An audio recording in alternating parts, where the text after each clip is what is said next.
Now that we have covered some basics about working with classes, we are ready to introduce a new concept called inheritance. And inheritance is just one of many ways of extending the functionality of existing classes. And inheritance is a relationship between two classes.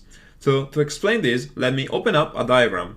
So when we talk about inheritance, we often refer to a base class and to a subclass. And we say that the subclass extends the base class. So in this example, we have the person class that we have already defined, and we introduce a new employee class which extends person. So to see how this works in practice, let's get back to Dartpad and add our employee class. So over here, we can type in class employee extends person, and then open brackets.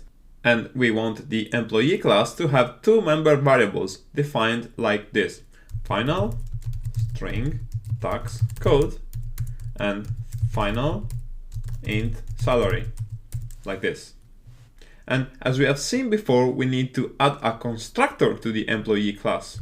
And this is required if we declare any member variables to be final. In fact, the compiler is telling us that the two variables must be initialized.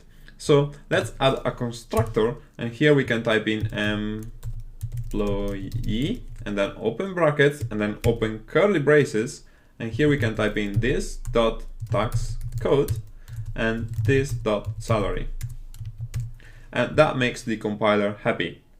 With this change, we can get back to our main function, and here we can create a new employee. So I could say final employee equals employee with tax code, and here, for example, I could pass in A, B, 1, 2, and then salary is 50,000, like this. Okay, so let me just clean up the code a little bit. And now, because the employee class extends from person, then it means that this employee object can access all the member variables and the methods of the person class. So to prove that, here we could type in employee.sayName, which is a method inside the person class. And we could try to run the code, and what we get on the console is, hello, I'm null.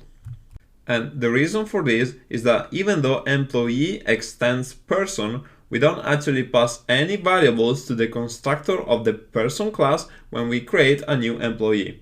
So let's fix that in the next video.